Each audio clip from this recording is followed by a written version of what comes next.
Hello, I'm Janna, and welcome back to the Crafty Corner. Today, we're going to be diving into some creative storage solutions. I absolutely love having all of my card making supplies right at my fingertips. So, I have a little bit of a card making storage station on my desk.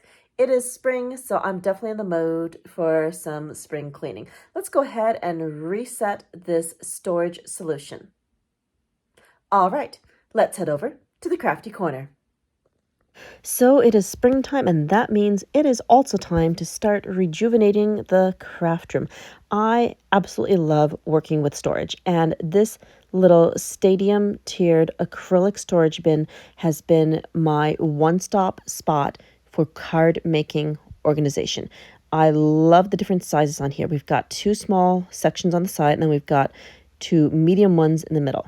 So this is how I like to organize this. My ink blower goes on the right-hand side, and then I like to keep this little electric eraser in with the ink blower as well. This makes my most used tools very easy to access. Now, in this pocket down on the right-hand front, this is where I keep all of my little go-to tools. So this is a mix of quite a few things, and surprisingly, this container can hold a lot. So of course, we've got the Ranger Tim Holtz Grabbits. Those kind of go in the middle for when I need to hold hot things and need a helping hand. We, of course, have some pencils and pens. I've got a white charcoal pencil that I like to use for highlighting things.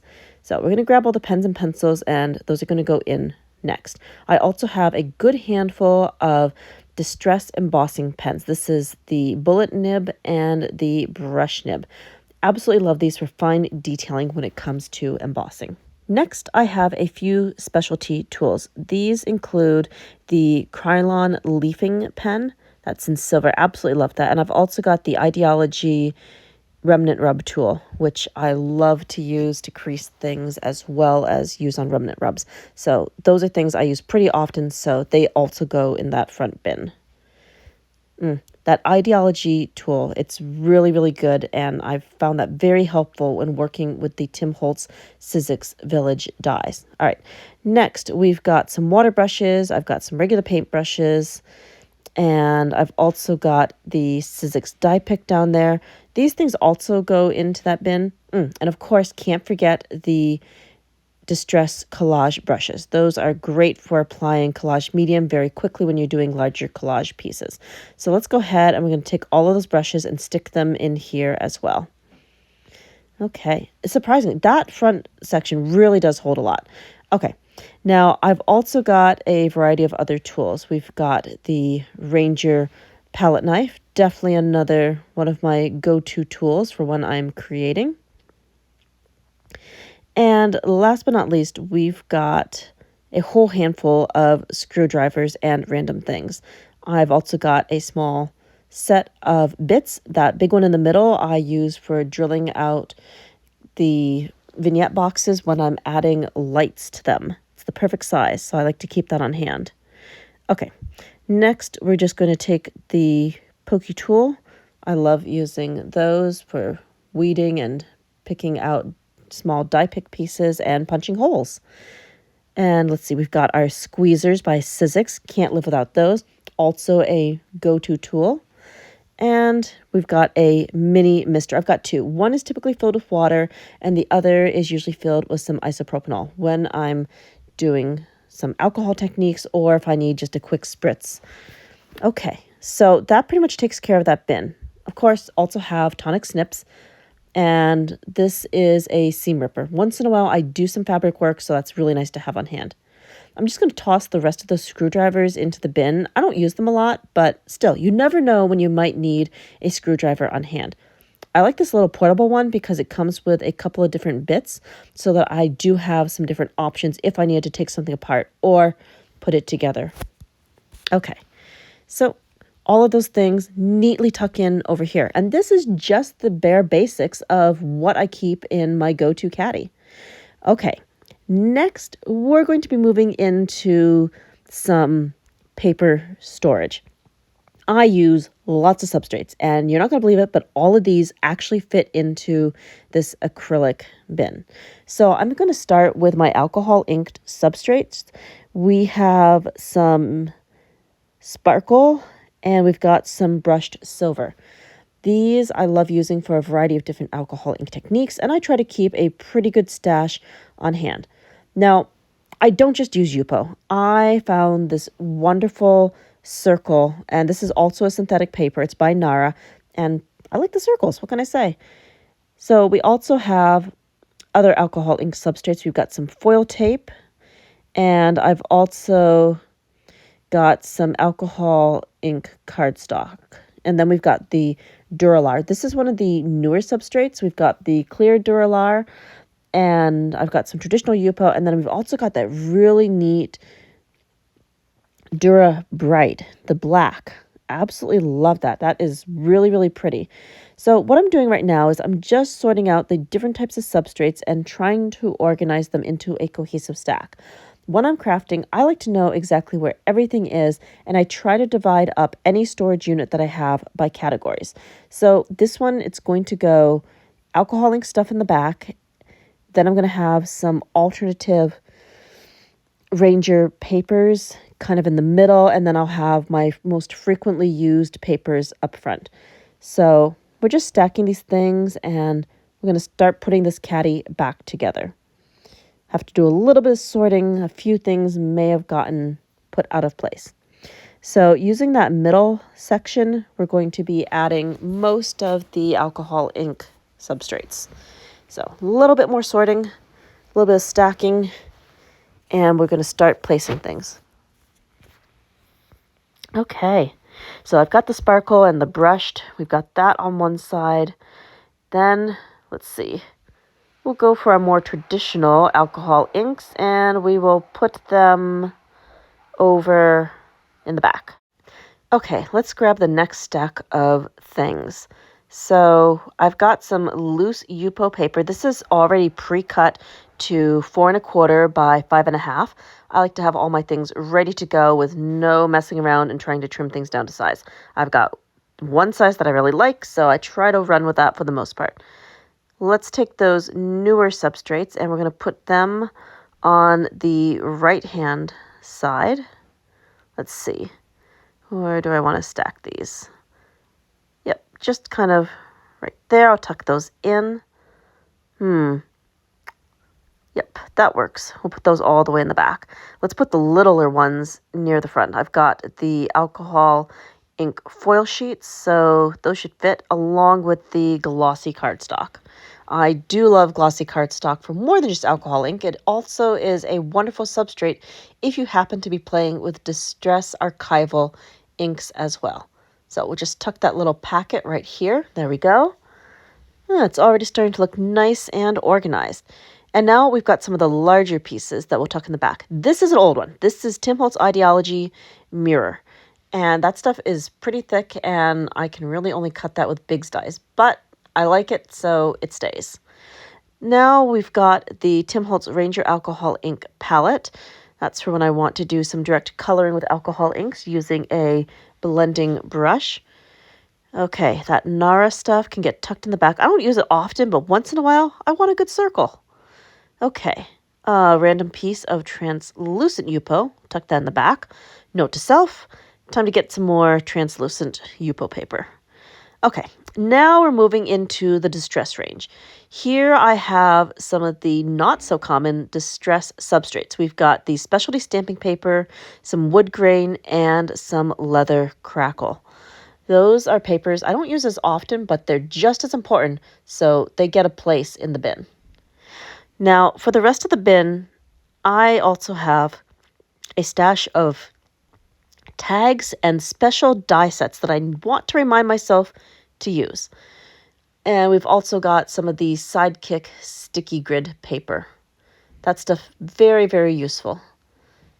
So we'll just put that right there on the side. And let's see, how do I want to approach this? All right, so I'm going to take the craft stock and put that in first. Again, all substrates are already cut down to 4 1/4 by 5 1/2. Makes storing them so much easier. Then we're going to take some of our tags. I've got two sizes of tags. We've got the size 8s and the size 5s, and these are on mixed media with one random craft stock one in the back. I love a good tag, and I like to have a good stash of these around, so we're going to put those right there in front of the craft stock. Okay. Now, the other papers here, we've got a whole mishmash of different things. In the back, we've got distress white heavy stock.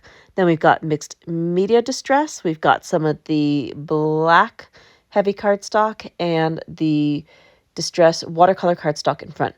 Now, with these dies, they're an unusual size, so they get to live in a completely different bin away from the other dies. We've got some additions to some big dies, and then I've got the December dies. I've got every last one of them that Simon Says Stamp and Tim Holtz with Sizzix has come out with. Absolutely love these, and they're a reminder to use them, because once in a while, you can crisscross and mix and match different die sets no matter what time of year it is. So they're there as a reminder. And I've also got the two little stencils that came with last year's set, Walter the Penguin. Okay, so these are the other little tags, and they're going to be going in between. And I also have my scrapey tool for the media mat. That usually lives in the front of the maker station.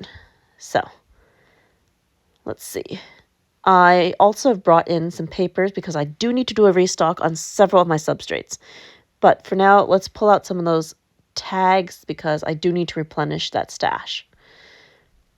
I try to do a replenishing of supplies about every 2 months. That's about how much I have in the container. A good 2 months worth of card making supplies. Depends on if I'm doing backgrounds or not. And okay, what's this? We've got specialty stamping paper. I'm just going to top up this container. I like to condense things down.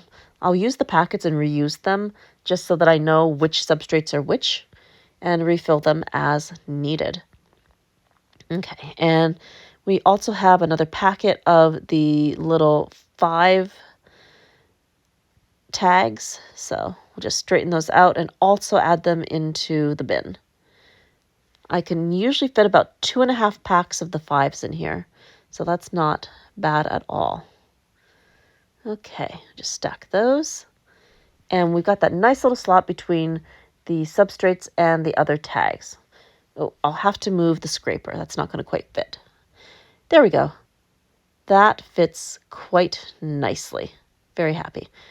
I really do try to make the best of whatever space that I have to work with. Just try to maximize it and pack as many good things as I can in there.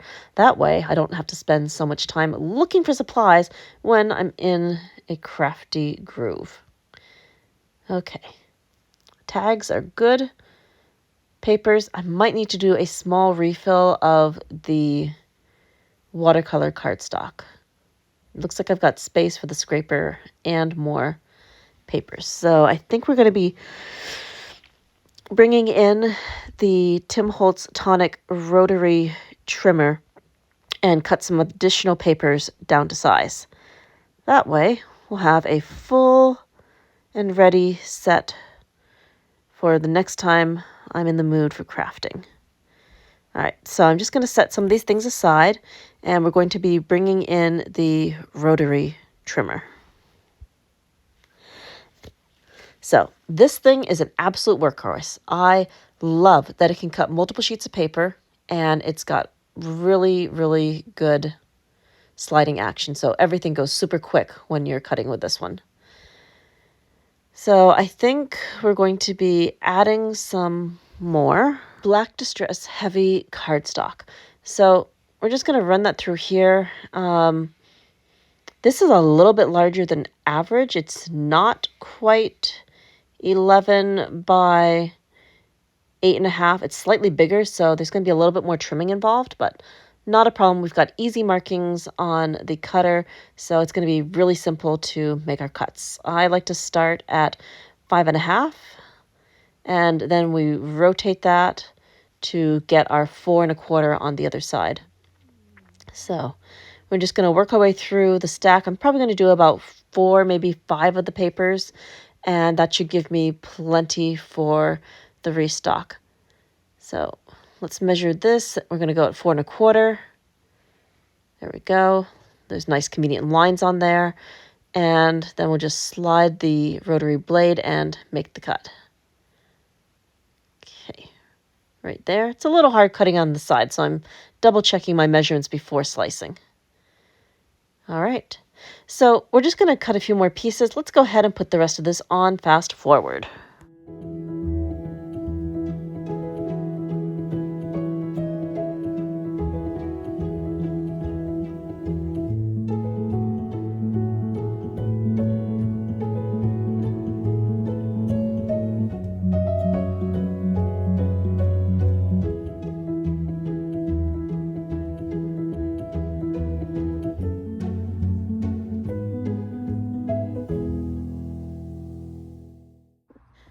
Okay, so we now have a good stack of the Distress Black Heavy cardstock.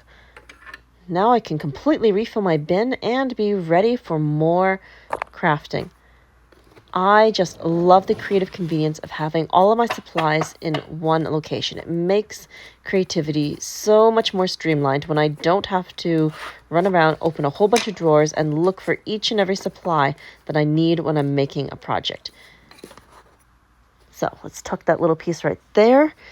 And this is the alcohol ink blending brush. I like to keep that right along the top so that that's always ready for when I want to add a little color with some alcohol inks. We've got our tags, we've got our papers, we've got all sorts of fun things for Yupo and alcohol inks, and we've got a whole bunch of tools on the side that are my daily go-to things. So this container lives right here at the edge of my craft desk. It's within easy reach, and that gives me the ability to craft on the go and when I am in a rush.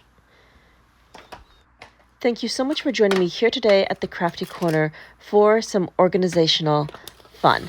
I absolutely love putting things back together and making things all nice, neat, and tidy. It always gives me more inspiration when I can find my things and walk into a neatly organized studio.